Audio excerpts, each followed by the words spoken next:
This is Fireside Chat with me, Johnny P.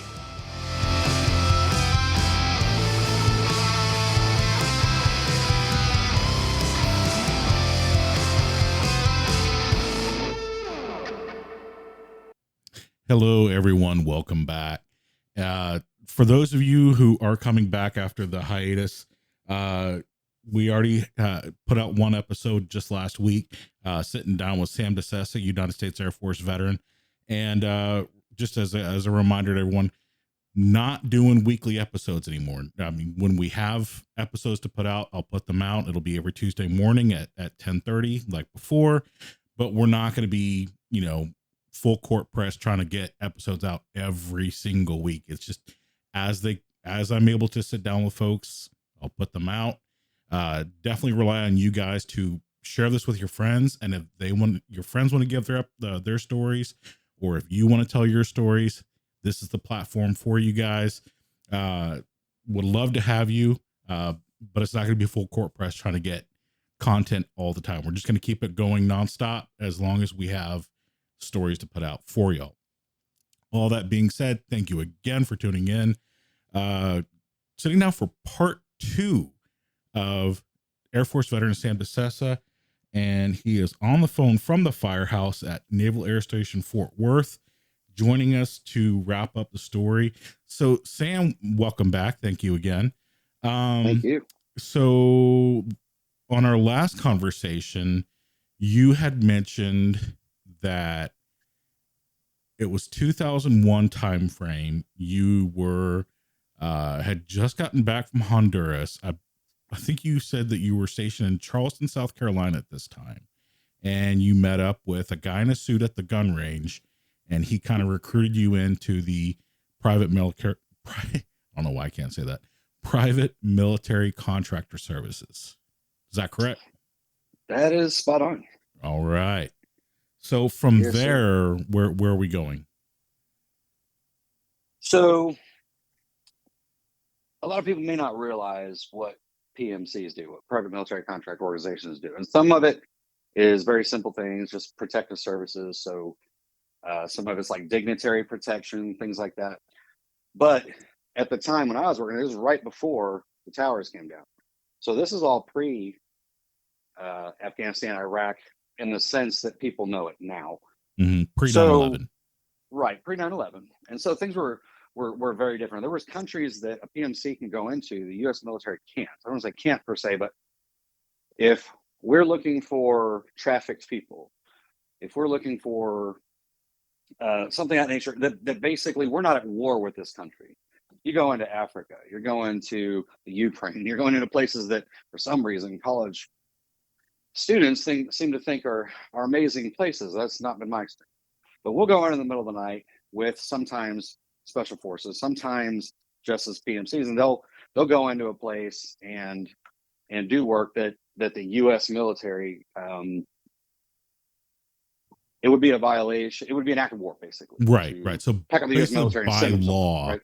Our military folks cannot go in and do these certain actions because it would trigger a war between us and the other country. Right. That's exactly right. So these are people that are trained. They're very specially trained. I had explosives and long range and protective service. So the people I was working with are just amazing folk. They're very well trained. They're very good at what they do. And but there's no medals typically being hung on these people's chests. They're not going to these places. So nobody's giving them the big kudos. All we get is critics. It became a big political thing. So everybody was against, and I say everybody, I apologize. That's a hyperbole. Not everybody, but certain groups of people made it very political, and they were very anti PMCs, even though. Totally understand what you're saying. Yeah. You got someone that has very little training in the military, just out of school, and the assumption was that person knows what they're doing better than these guys over here, they're private military contractors, which is just ridiculous if you understood the whole, for people that don't understand, to understand that concept, right? So we go to these places where they can't, into countries where we're not at war. So we've been to a lot of places, and technically you're not there. Correct. And so I went in to do some stuff and with this team, and so I was acting as a DDM, which is it's a defensive marksman, designated defensive marksman. So, and I worked with a partner that a lot of the military would call a spotter or whatever, and that's not really how we did things. It was just two snipers, but two marksmen, and but my buddy, I mean, this is my battle buddy. I mean, this is a guy we've deployed several times together. This guy and I trained together, taught together, everything else. And he ended up passing. He died during an op that we were on. And around that same time, actually, I had two friends that died. One of them took his own life, which was heartbreaking and devastating, and just such a hard pill to swallow when you're like, man, I'm a phone call away. And so it was very hard dealing with that. And then this buddy of mine, he ended up passing away, and it was on an op, but it wasn't really combat related, if you will. It wasn't during firefight. It was, we were protecting an over area, we were doing a little overwatch, and somebody must have honed in on movement. I don't know what, but we were watching the area, and a bullet cracked off the wall right above us. And he stepped back, and the building that we were in, the backside of it was gone. It was a kind of rubble. So I didn't realize what happened. So we were just laughing. And so when that happened, I'm laughing harder. I'm still trying to stay on target, watch what I'm doing, relay information.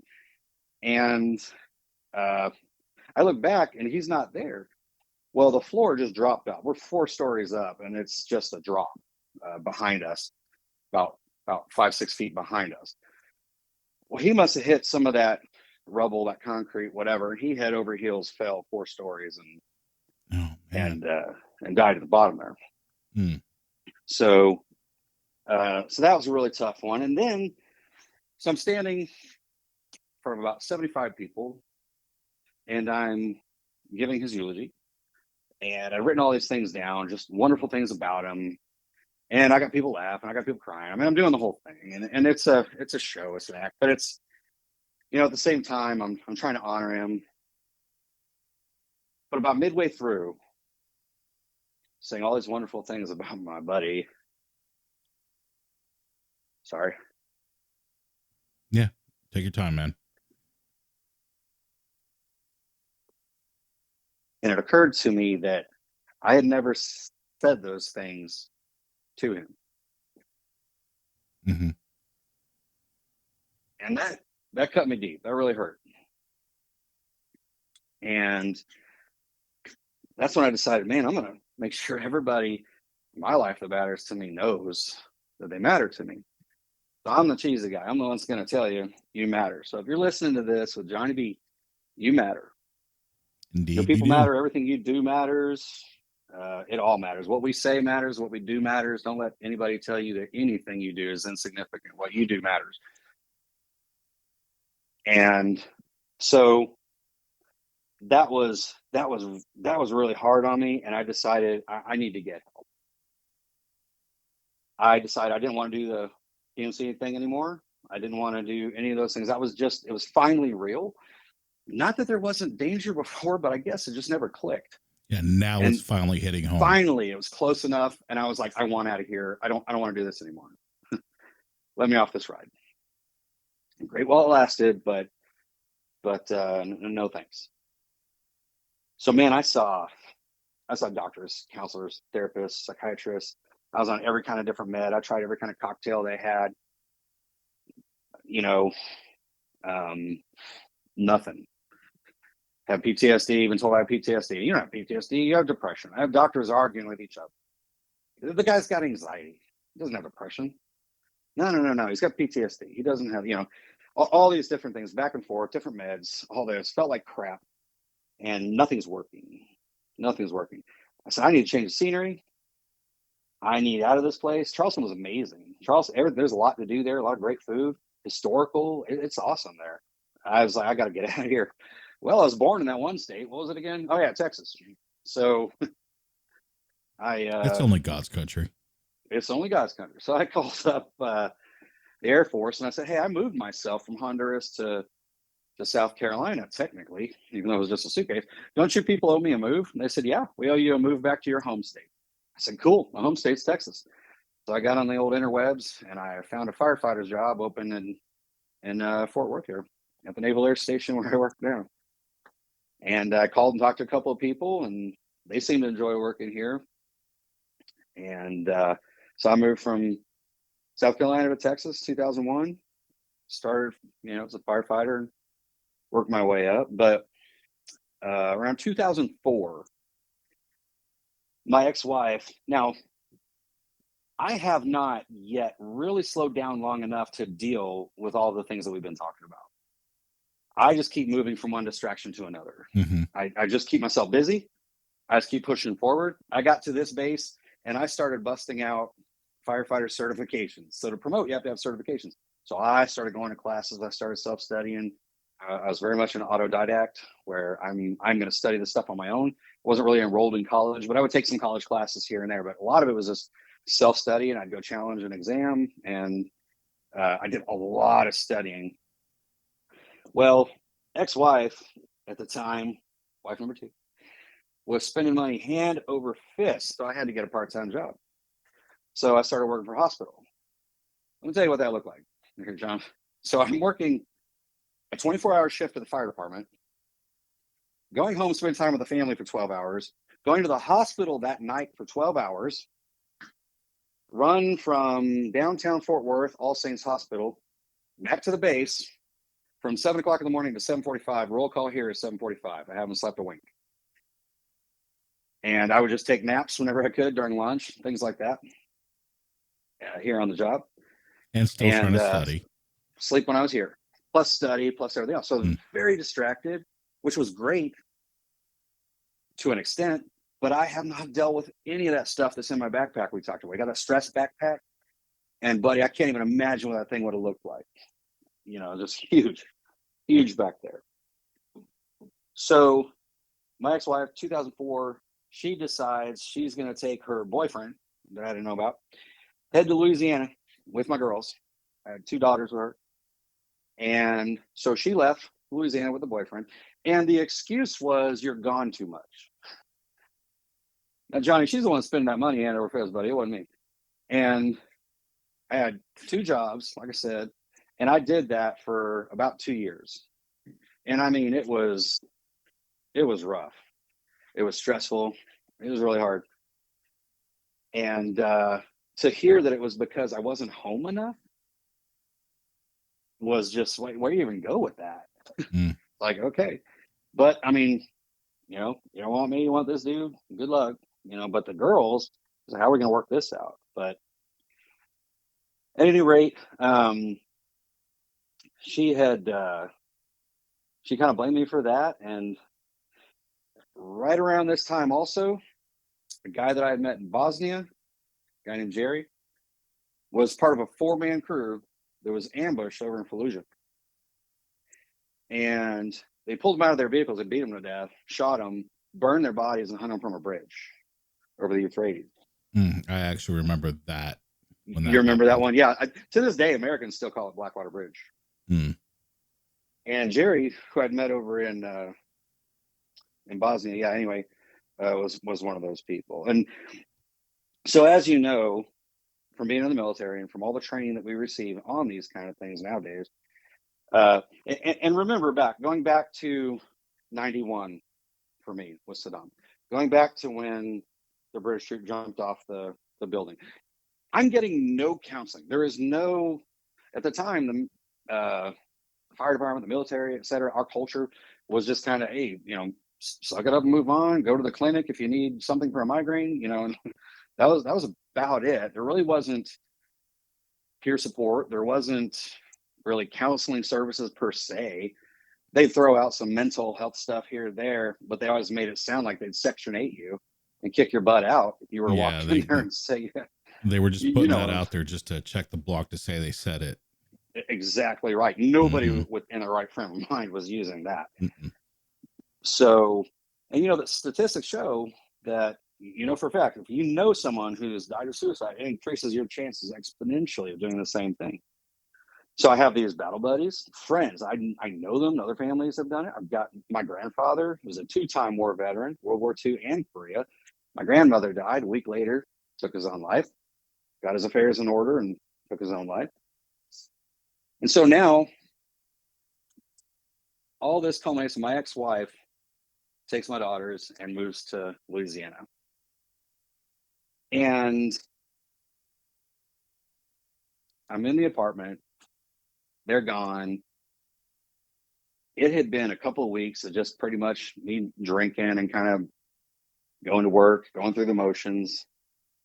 But one night I came back to the apartment, man, and you've heard the expression, you may have experienced it yourselves out there, but deafening silence.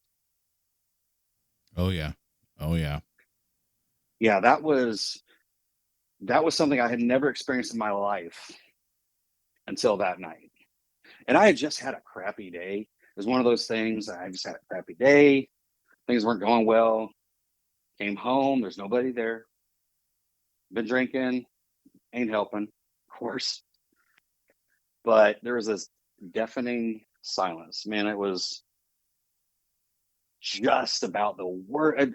At that point, probably just for whatever reason, that was the day. It was just too much. Everything was just too damn much. And so I went ahead and got the shotgun out and loaded it up. Spoiler alert, I didn't end up taking my own life, but put the gun in my mouth. And at that point, I just thought of all the people that mattered to me. And I remembered thinking, what would this do to the people who matter to me? So I started in my mind playing pictures of the people that mattered to me, of course. And it occurred to me, I'm like, man, I will only be remembered by my final act. Because I thought back to a couple of the guys that I knew that took their own lives. And it was hard for me to see past what they did. Primarily, when I thought of their name or their face, I thought of their final act before I remembered all the things and the fun times that we had or whatever else. Mm-hmm. And I thought, I don't want that to be for my children. I don't want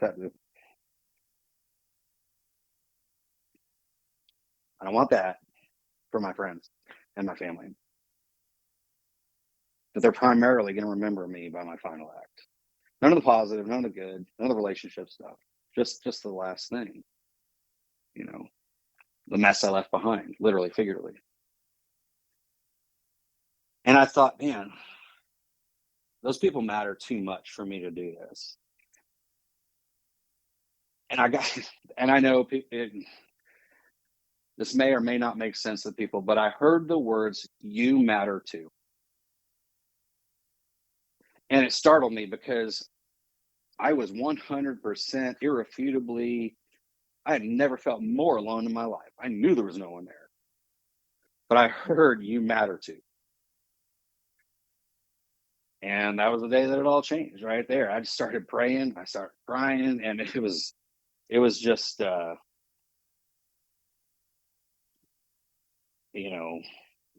incredible and cathartic, and just what the body needed and the mind needed. It was very cleansing. And so everything culminated to that night, and everything after that night was the beginning of things being different. Still a negative talker, still got a lot of that stuff that I deal with still, but that's when it started changing. Mm-hmm. That same year, CPS Louisiana called me out of the blue. I'm on shift. I'm just working my shift. At this point, I had promoted to lieutenant.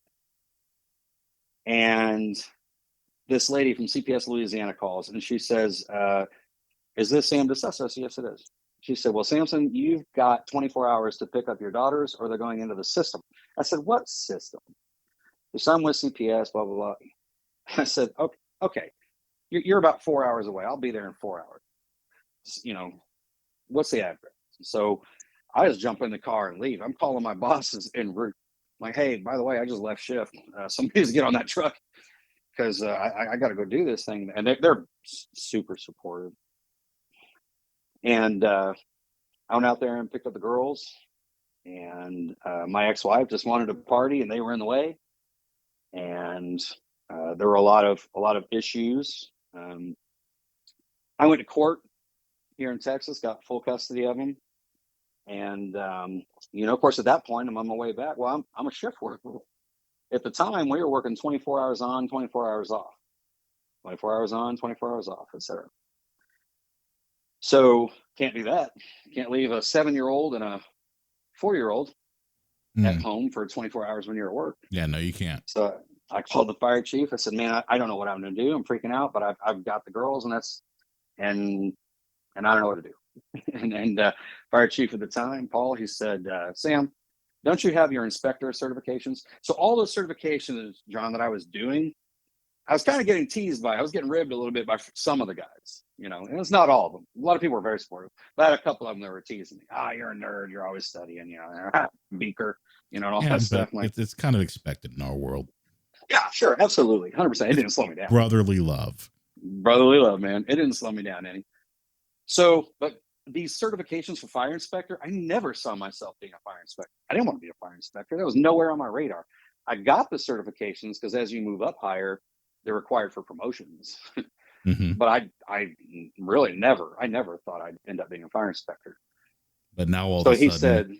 said, yep. He said, do you have your certification as fire inspector? I said, yes, sir, I do. He said, shoot me a resume. He said, shoot me your resume. I'll process it. We've had an opening in fire prevention for years. We've just never filled it because nobody wanted it. I had no idea. We had, 2 or 3 inspectors at the time, whatever it was. We had one more slot that nobody ever wanted. So I just sat out there. And he's like, I'd be happy to fill it. I didn't even know it existed, which of course, obviously that's a God thing.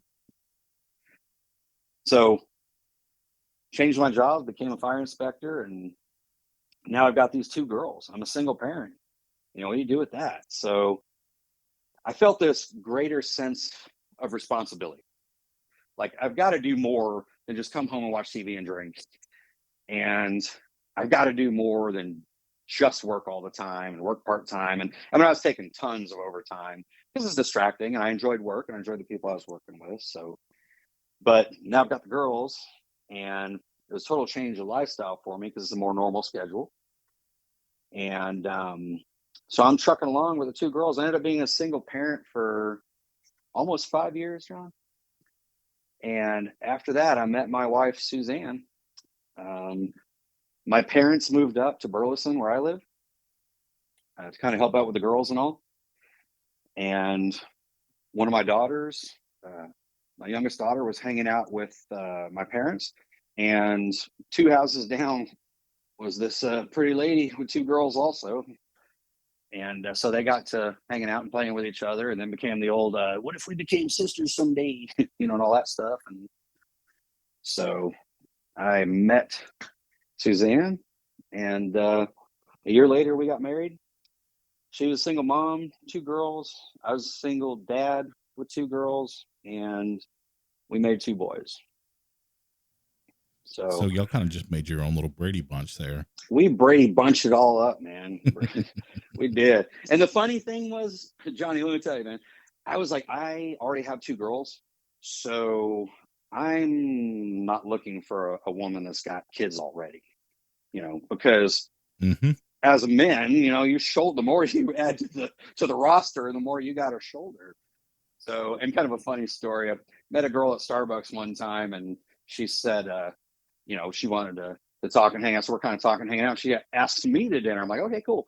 We go to dinner. Well, at dinner, I mentioned that I have the 2 girls, and I said, I'm very self-sufficient. I'm not looking for anyone to be their mother or anything. I'm fully self-sufficient. My parents live in town. Oh, that's nice. She went to the bathroom, never came back. So and I was like, hey, they say that we're the immature ones. Well, honestly, if she didn't want to be around the 2 girls, I'm glad she did it. But yeah, it's just kind of funny. So it worked out for the best, and Suzanne wins. Absolutely.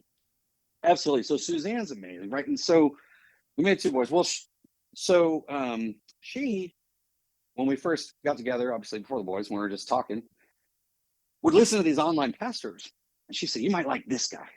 So she introduced me to a couple of them. They did not resonate with me, man. There's one guy, I don't even remember, McDonald or something like that. Uh, and I don't want to bash things or people or anything like that. And I'll explain here in a second. But basically, they were constantly like this purity, living this life of purity and being perfect, and we're saints and we're da da da. Which of course, much of that I understand. But I was like, that's nowhere near where I'm at. That is not a realistic goal for me. There's no way that I'm going to be running around as some kind of perfect human being. Well, my brother-in-law, now that we're married, Grayson, at the time was just my girlfriend's brother. But he tells us about this pastor, Mark Driscoll, and he's going to be at one of these colleges in town. So, okay.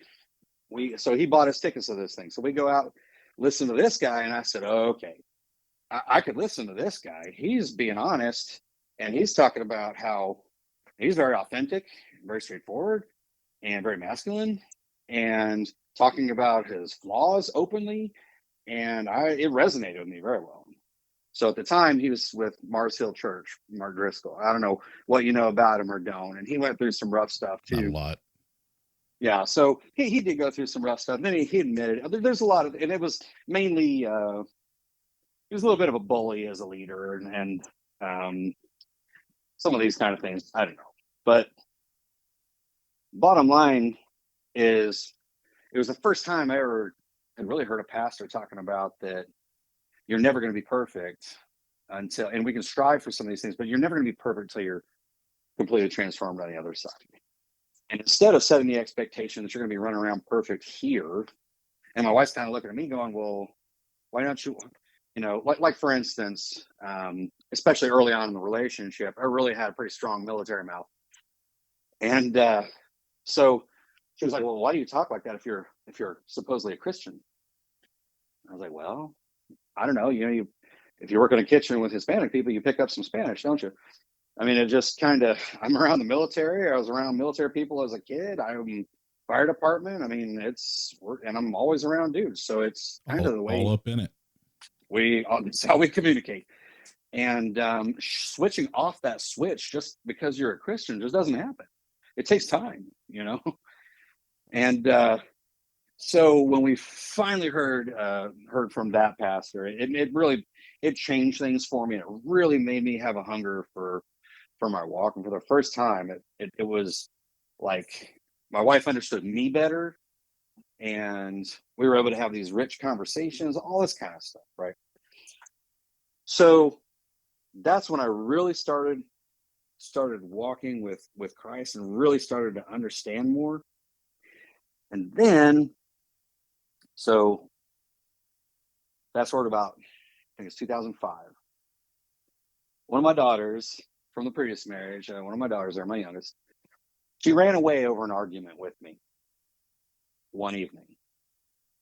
She's 15 years old.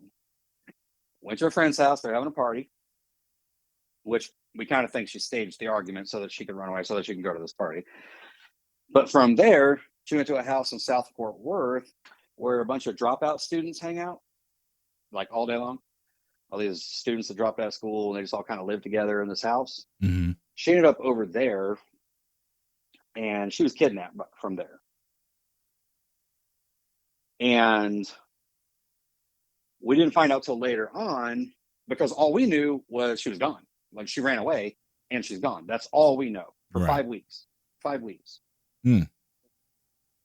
Your father, you're a man, John. What's our number one job when it comes to the family? Protect them. Protect them. All day long, right? I failed at that. Is what I was telling myself at first. Right. Which, of course, I'm not the bad actor here. I got into an argument. I think we're all guilty of that with our kids. Maybe once or twice. I didn't kick her out. I didn't do anything like that. She's 15. She knows better than certain things, But she got in the car with some people, we found out later on. And come to find out, their plan was they were going to traffic her. And some other girls. And so we had Burleson PD, we had Fort Worth PD, we had Traffic 911, all these organizations helping us out. Our church at the time, we were going to First Baptist Burleson. They helped us out a lot, held an event for it, seeing if anybody had any information, all that kind of stuff. But she was gone for 5 weeks. And every hour that went by, I just felt like more and more of a failure because you got one job, man, touch family. Like And we have I think no that's the one idea. thing that I don't think much of any of us can relate to that in any way. Like how do you make it to the next from 1 hour to the next in that? Yeah. So my work was absolutely like, you take whatever time off you need, like whatever. You come to work when you want, stay home when you want. Like just 5 weeks, a long freaking time. It's a long freaking time to stay home. We traveled all over Fort Worth and Burleson, every shady street you can imagine. And you know what you would do. Mm. That's what I was doing. I was packing heat. I was getting into aggressive conversation with people. I was living right on the edge there. And I got a little training. Just shy of turning into Liam Neeson. I mean, seriously. I entered a guy's house. Wow. One time, kicked his door open on him because we were told she was there by some kids that had texted, and so there was a lot going on at the time. I could have gone to jail for a couple of things, and but at the same time, something was still grounding me too, right? And it was that I was praying my arse off. I was praying like crazy, and finally, one day I decided to come to work, and I did that a couple times because it was like I can only drive around so much and be disappointed so often. So I'm at work. I'd worked out, which felt good. I'm in the shower, and it just occurs to me, it just hits me like, what is the worst case scenario? And the worst case scenario is I never ever find out what happened to her. And I'm just in the shower, and I just start bawling and praying. I said, I can't do this anymore. Like Jesus, for real, this is, I have no control here. I have nothing more that I can do. I have nothing more to give. Just give us an answer. If we have to, can we just get the body?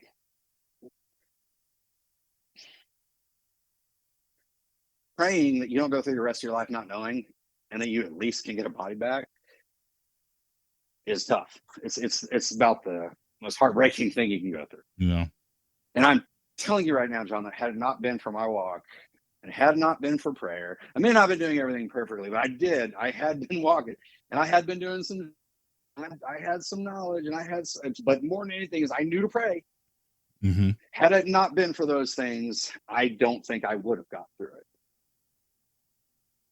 But that day, or the next day after I prayed that, please just we have to, if that's what it is, just please let's get the body back.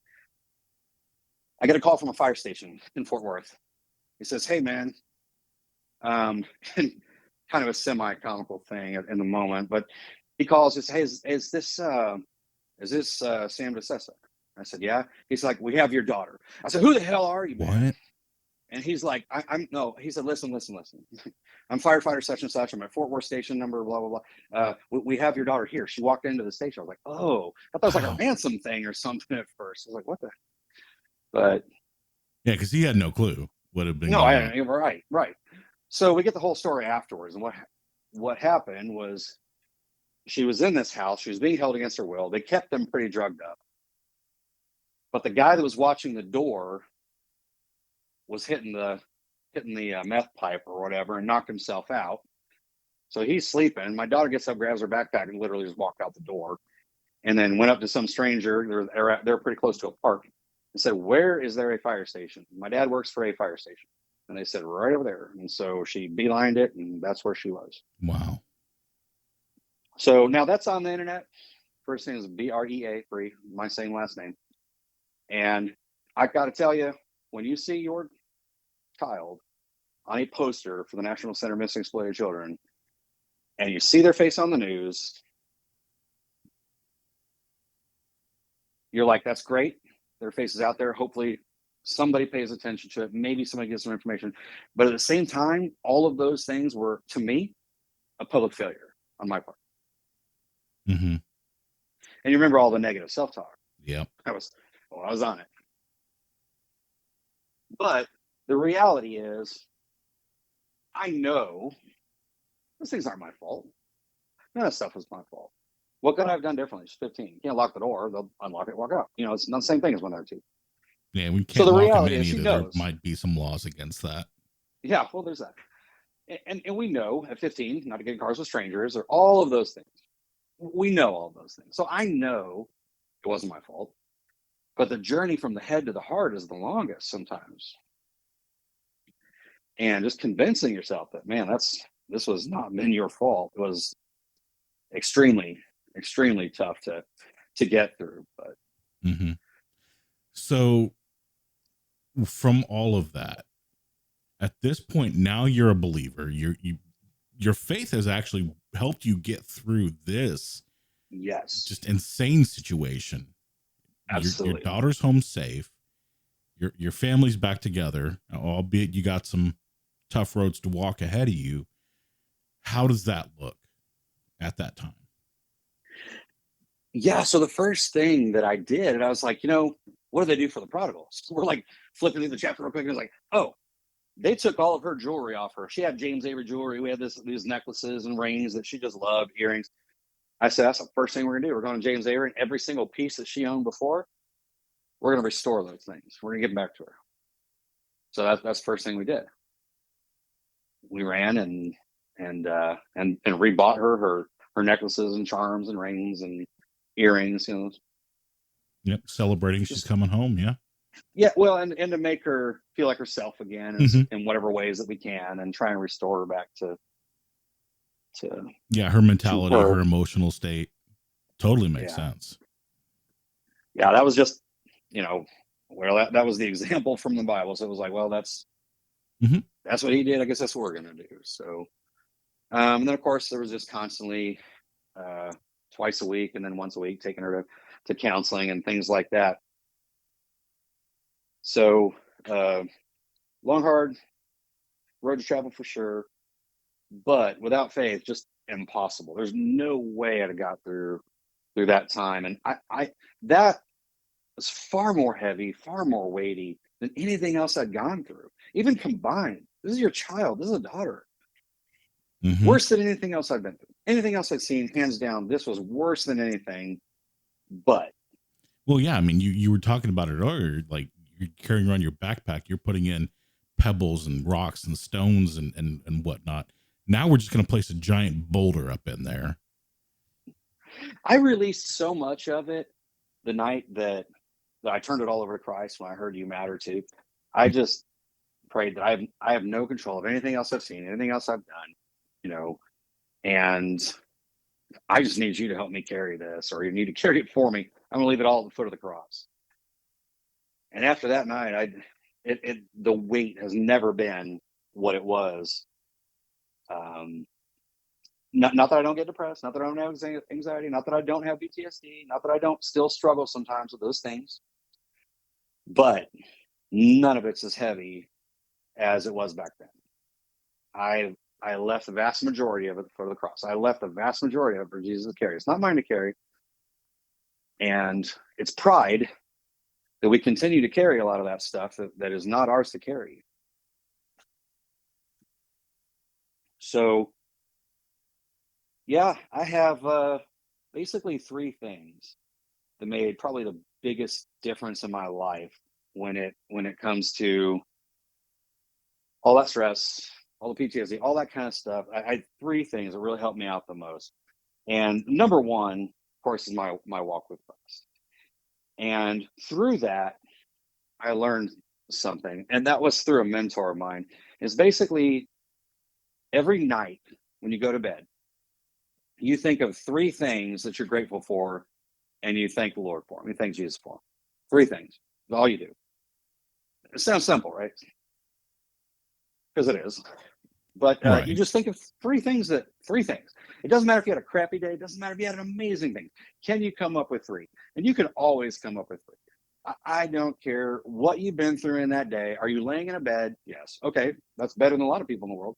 Do you have air conditioning? Oh, Touché. okay. You have air conditioning too? Oh, all right. How's your tummy? Full? Oh, good stuff. Because there's a lot of people that's not their story. Mm-hmm. So you can find numerous things. And some days, of course, they kind of blend together. Some days you're saying the same things and whatever. But what it does, it resets you because it reminds you to be grateful for things. You're ending your day on a positive. And what I did was kind of take it to the next level with my wife. We share our three things. And then my sons are 15 and 11 and would probably hate if I said this, but I'm gonna say it anyway. We still kind of we don't tuck them in, so let me be clear about that. But we do go into the room at night and we pray with them before they go to sleep and that kind of thing. But we do the three things that you're grateful for with them.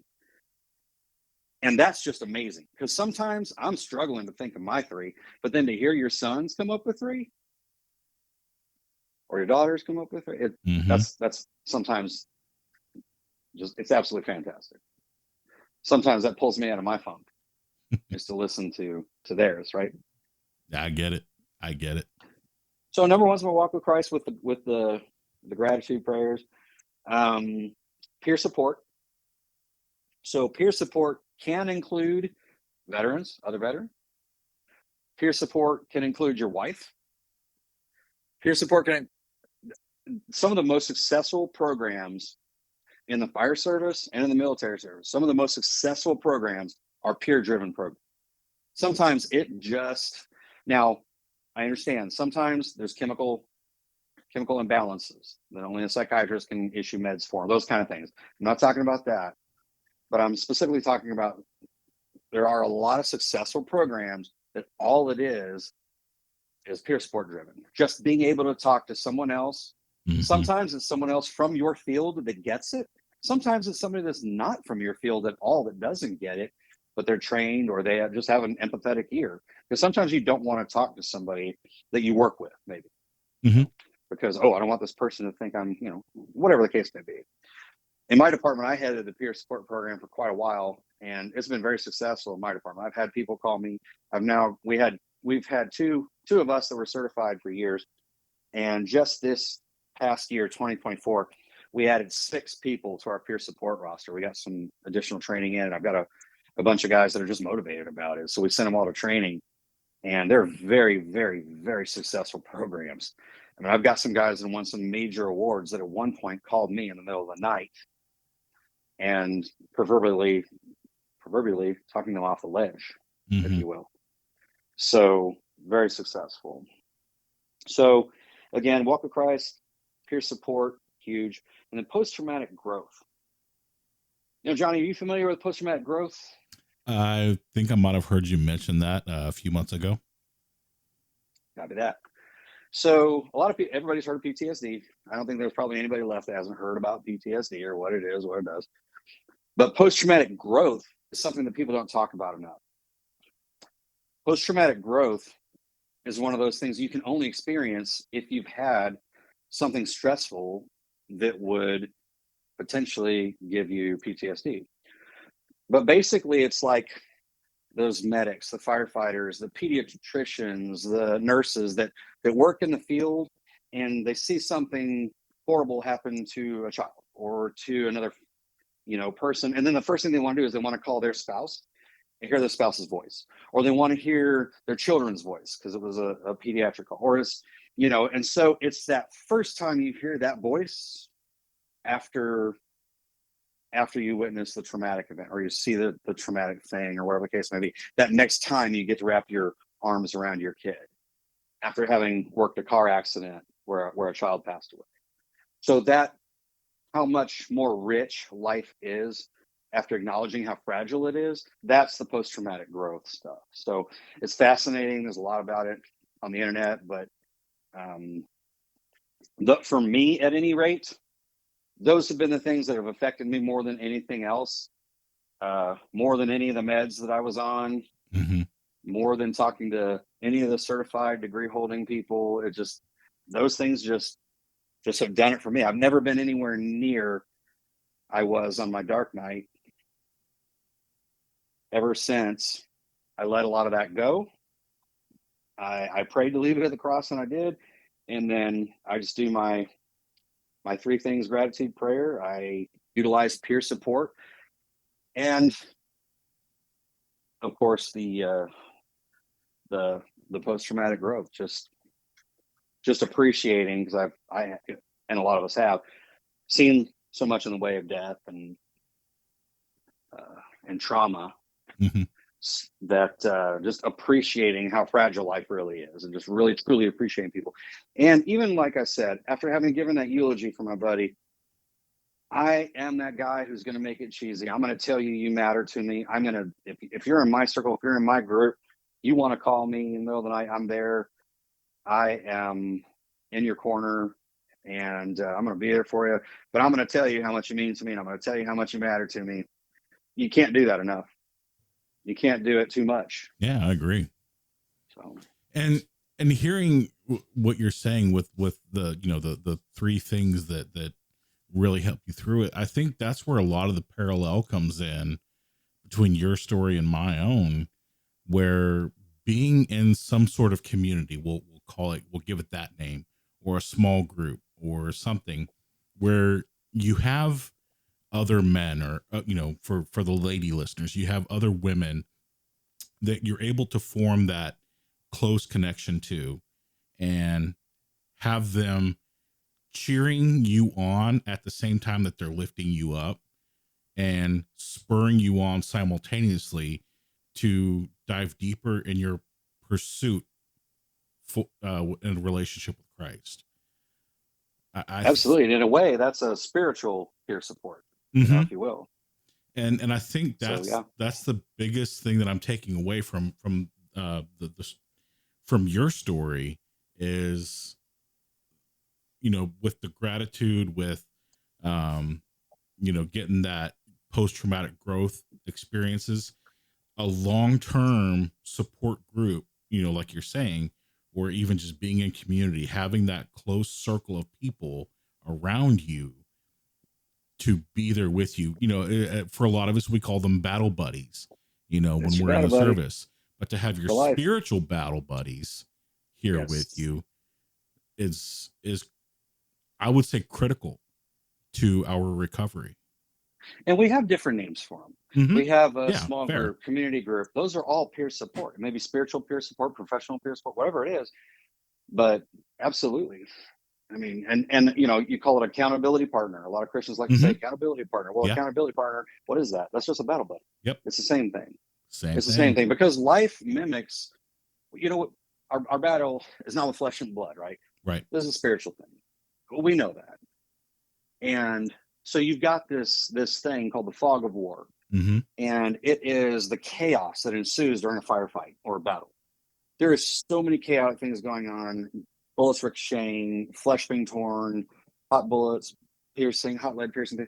It is so chaotic, smoke everywhere. It's burning your eyes. There's so much going on. You'll do 1,000 things and be lucky to remember 20 of them in an hour. Yeah. An hour later, when all the bullets stop flying, all the pops stop going off, and now you'll be lucky to remember 20 of the things that you did. Hmm. It's funny because sometimes other people will tell you more about what you did than you can remember about what you did. And that's the fog of war. Hmm. Well, sometimes life just mimics that. Sometimes there's so much crap going on in your life. You just are in this chaotic fog of war, and you look back on it, you're like, man, I really don't remember what I did during that period of time, or I don't. We need to be more intentional and more God focused. So, Indeed. yep. Well, to wrap this up, Sam, I want to thank you for coming on and telling your story. And uh, I just pray that, if anybody listens to this that's experienced anything remotely similar to what you've been through in your life, that the one big thing that they can catch from having heard your story is that there is hope. And that's the big thing. And I know that's what you want to share with folks is, yes, there is hope. And we can say reach out to someone, till we're blue in the face. And we say that all the time. And we mean that. Reach out. But I think one of the biggest things that you're bringing in your story is not just, hey, there's hope, but you matter too. And that's huge because for whoever's listening to this, whether you're a brother or sister in cloth, the cloth of our nation, um, yeah, you do matter. Even if you never served a day in your life, but you're going through something, and you know you're dealing with some stuff. Yeah, you matter. You're you know PTSD is not exclusive to the military community. This show No, is focused towards that, but yeah, it hits everybody. So Sam, thank you for coming on and sharing your story. I really appreciate that, and it genuinely is my deepest prayer that someone gets hope and realizes that they matter from hearing what you've gone through in your life. I do too, because And they that do. that being said, hey, thank you guys for listening. Y'all are awesome. I love you guys. Really appreciate you. Please share this with your friends, especially anyone who is coming back home from serving overseas, and they don't know how to deal with things that they've gone through. We'd like to get them to feel that same hope, and to understand that they do matter. So please share this with them on Spotify, Apple, iHeart, Google, all the different platforms that are out there. This is available. Um, Also, don't forget to email us, Fireside Chats with Johnny B. It's simple. If you already know the name of the show, you know the email at gmail.com. Leave a comment in the comment section on this show. If you have a suggestion of someone that you want to hear their story, talk to them, get them in touch with me. I'd love to hear them, love to talk with them, and get their story on the show. Thank you guys so much. Please share it, and keep tuning in. Love you guys. See y'all next time.